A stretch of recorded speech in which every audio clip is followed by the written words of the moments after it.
Hey, what's up everybody? Thanks for watching our YouTube videos. Subscribe to our channel for great fishing content. That sheep's 11 or 12. Sorry I didn't get it on GoPro, guys, but I literally got off on that dock to try to get a better angle on this fish, and I got her.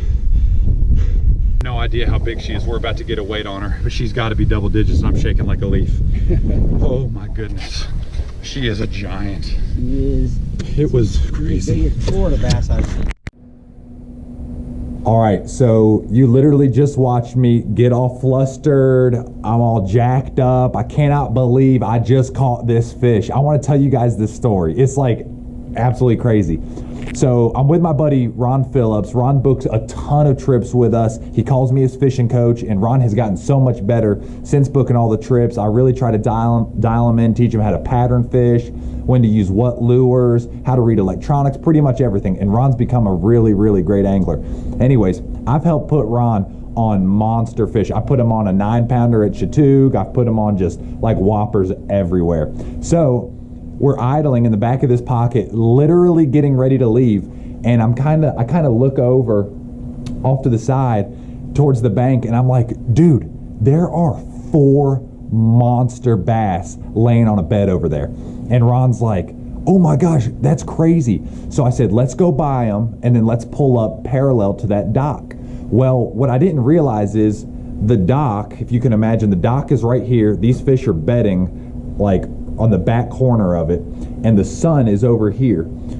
So when I come around, I had taken the boat and went around this dock. Well, we had a terrible glare off of that sun just pointing right down on that bed, and I'm like, dude, I literally, like, I can't see them. So we get up there, and there's 4 of them, and when we kind of pull up, I make my first flip in there with a big 1/2-ounce jig that I like to throw. I throw it in there, and there was like 1 that I could tell was freaking monstrous, 2 that I thought were like, man, those are like 7 or 8 pounders, and then 1 tiny 2-pounder pimping. He was like, hey, these are my ladies. So I flip in there, and the 2 middle ones swim away, and I'm like, this never happens. Usually when you get to a bed like that, it's like madness, right?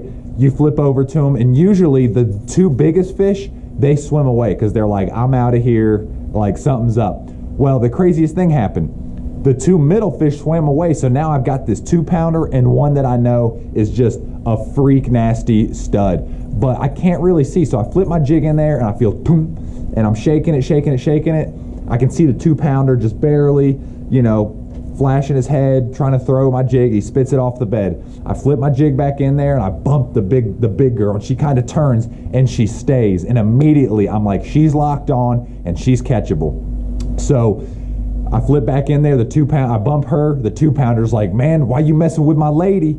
And he swims over and he eats the jig and literally won't spit it out. And I'm like, man, I don't want to set the hook and reel this fish in, because if I catch this fish, then this big bass is most likely going to swim away. He won't spit it out. I'm like, I'm going to have to cross his eyeballs. I reel down, I set the hook, boat flip him like a 2-pounder. Well, I'm like, let me just see what happens. I'm going to put him in the live well. So I dropped him in the live well, and I look back up, and I could still kind of just barely through the glare see this giant profile of this fish. And I'm like, man, I can see bits and just kind of glimpses of her with this glare. So I'm like, I'm going to get out on the dock, and I'm going to get a better angle on her so I can see her without the glare, and I'm going to start flipping on her from there. So I get out on the dock, I turn, and I'm like, it's literally like looking at a fish in an aquarium. It's like standing on top of a Bass Pro Shop aquarium, you know? It's just like nuts what it looks like. So I take my jig, I flip it out, I hit her in the jaw, just take that jig and pop her in the jaw, and she turns real hard and makes that tight turn. And when you're bed fishing and you see them make a tight turn and get kind of fast, and their fins start doing this and they start flaring their gills, man, that means they're about to eat. So I did that, and she kind of turned, and she was kind of panicky.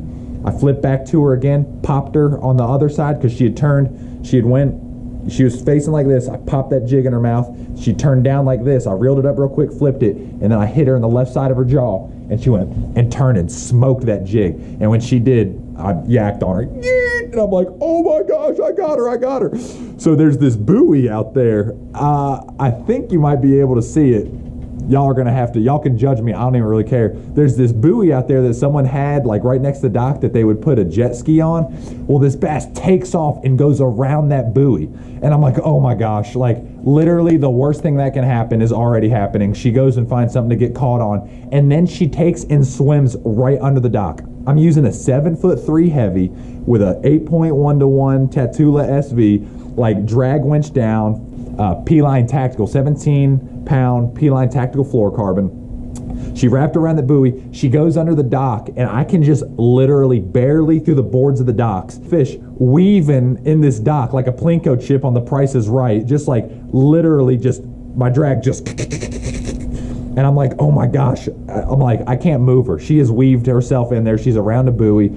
So I tell Ron, I'm like, Ron, these people are going to have to forgive me. I'll buy them a new buoy. We took a knife, a buoy knife, and we cut the buoy off, and it starts floating away. And I'm like, dude, I think I broke off on her. I said, I think she came off, and I think the jig is stuck down in the deal.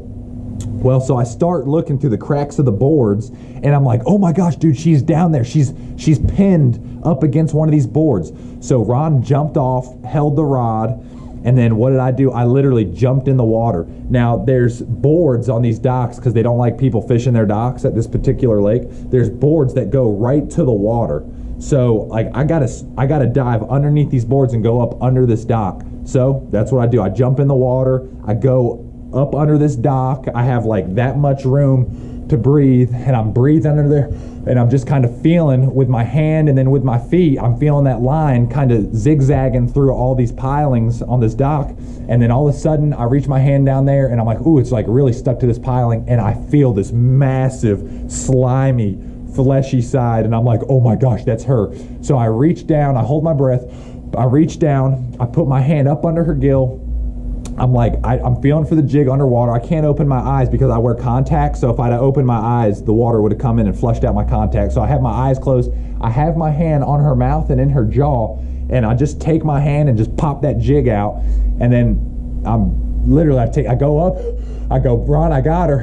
And then I inhale another breath, and then I swim out from under the dock. I throw the fish up onto the dock and then walk onto my boat, and that's what you saw. And we ended up weighing it on a Rapala tournament coal scale. It was 11 pounds, 4 ounces, second biggest fish of my life, and was just absolute madness. Like, I'll be honest, I'm pretty dedicated. I've been in the water quite a few times to land fish. Just last week, I had a kid, he's locked up on a jerkbait. His rod went in the water. I dove in like 48-degree water and got it, but I was gonna do whatever I had to do to get that fish. It was a monster, and hopefully I can guide some people this year to some more double-digit fish, and maybe even put one in the boat myself. But anyways, I hope you enjoyed the story. It's a crazy story. Share this video with a friend, and hope you have a great day. Thanks for watching. See y'all. I'm out.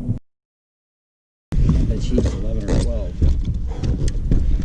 Sorry I didn't get it on GoPro, guys, but I literally got off on that dock to try to get a better angle on this fish, and I got her.